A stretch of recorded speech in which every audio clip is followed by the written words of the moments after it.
Bonjour à toutes et à tous, j'espère que vous allez bien.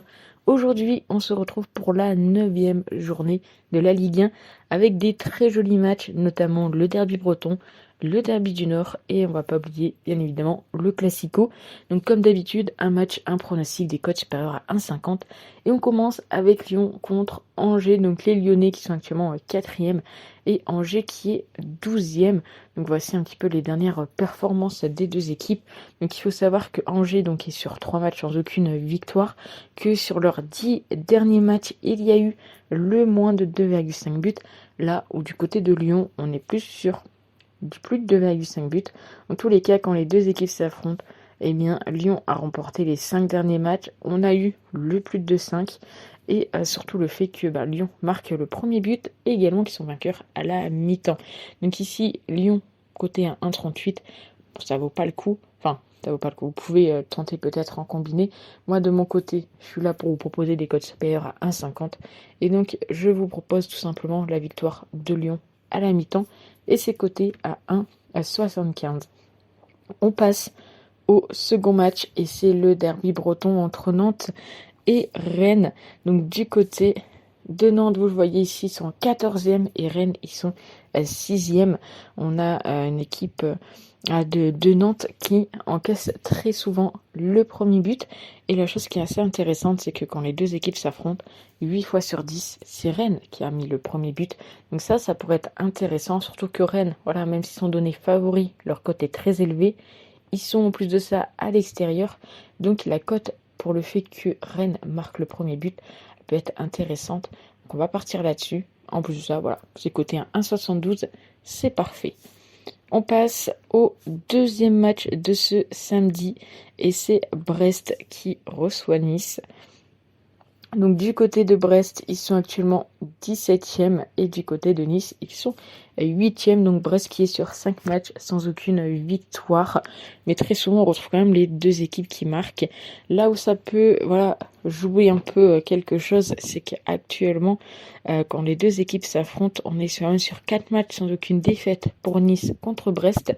Et surtout, là où c'est très intéressant, c'est que sur les 4 derniers matchs, Brest n'a pas réussi à marquer, donc 4 clean sheets pour les Niçois. Donc quand les deux équipes jouent à Brest l'une contre l'autre, à part en 2012 en Coupe de la Ligue, sinon c'est très rare de voir les deux équipes marquer. Donc on pourrait, je pense, tenter le petit coup et de partir sur non. Les deux équipes ne marqueront pas durant le match de Brest contre Nice. Comme d'habitude, n'hésitez pas dans les commentaires à mettre votre avis. Et on passe maintenant au derby du Nord, Lens contre Lille. On sait que Lens, c'est un peu compliqué pour eux de gagner le derby. Donc ils sont actuellement 9e et Lille est 2e. Donc Lille qui est sur 6 matchs sans aucune défaite. On retrouve le plus de 5, les deux équipes marquent, le fait également qu'ils marquent le premier but. Quand les deux équipes s'affrontent, on retrouve également le fait que Lille marque le premier but. Ils sont sur 6 matchs sans aucune défaite, 3 victoires consécutives et le moins de 2,5. Si on regarde un petit peu là où il y a le plus de buts, ça reste un peu la deuxième mi-temps. Donc on pourrait partir, pourquoi pas là-dessus. Même si j'ai l'impression que durant les derbies, tout est possible. Voilà, on peut avoir un but assez rapidement ou non. Mais je me dis, ça reste un derby, c'est un match à regarder. Moi, personnellement, je vais le regarder. N'hésitez pas à me dire si vous allez le regarder de votre côté. Mais je me dis, pourquoi pas tenter le fait que la deuxième mi-temps sera la plus prolifique et c'est coté à 2,02. On enchaîne et on arrive au match de dimanche avec le Paris FC contre Strasbourg. Donc le Paris FC qui est 11e, Strasbourg qui est 5e.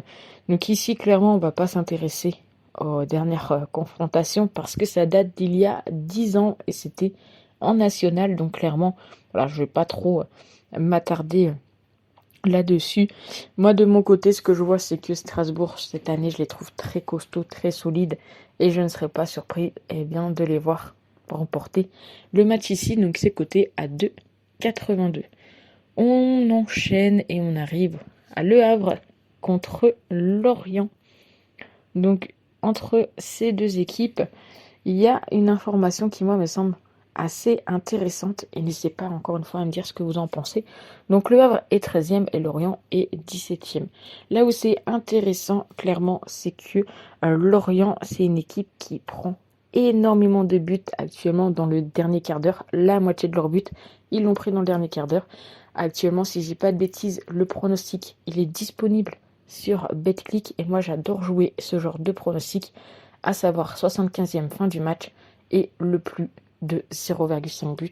Même quand les deux équipes se sont affrontées, que ce soit la saison dernière, il y a eu des 2 buts voilà, dans les arrêts de jeu. Si on regarde au match aller, il y avait également un but dans les arrêts de jeu. Donc clairement, ça peut être intéressant voilà, de partir sur ce pronostic-là. D'ailleurs, intéressez-vous vraiment à ce genre de pronos parce que voilà, ça peut être très intéressant entre la 75e et la fin du match. Donc en gros, il peut rester 20 minutes de match. Donc c'est vraiment top. On enchaîne avec le match de Monaco contre Metz. Alors bien évidemment, je ne l'ai pas dit, mais il y a eu des matchs durant cette semaine. Donc attention, il se peut qu'il y ait de la fatigue, etc. etc. Donc ici, bon, Monaco est le donné largement favori. Ils sont 3e, Metz est 18e. Ça va être un peu plus compliqué de trouver une cote qui va être supérieure à 1,50 pour ce match-ci. Mais ne vous inquiétez pas, je vais vous trouver ça. Donc du côté des confrontations, Monaco est quand même sur 7 victoires consécutives contre Metz. 3 fois où ils ont quand même pris un but. Très souvent on retrouve le plus de 2-5 et le fait que Monaco marque le premier but. Sur ce match-ci, bien qu'il y aura peut-être la fatigue également du match de la semaine, on pourrait peut-être partir, si c'est intéressant, sur Monaco gagne 2 buts ou plus. Moi de mon côté, voilà, je vais partir là-dessus. N'hésitez pas à me dire vous, ce que vous allez tenter et surtout ce que vous allez tenter pour le dernier match. Ici, on est sur l'avant-dernier et c'est donc Auxerre qui reçoit Toulouse. Donc Auxerre qui est 15e, Toulouse qui est 10e. Là où c'est intéressant entre ces deux équipes, je vais vous montrer rapidement, c'est qu'il y a très peu de nuls. Alors les nuls, ils ont eu lieu là dernièrement. Mais voilà, pour moi, il n'y aura pas forcément de nuls entre les deux équipes. On sait que voilà, le nul, c'est pas forcément leur fort. Actuellement, si je ne dis pas de bêtises, ils n'ont pas fait de nul tous les deux. Donc espérons que ça continue et que notre pronostic puisse passer.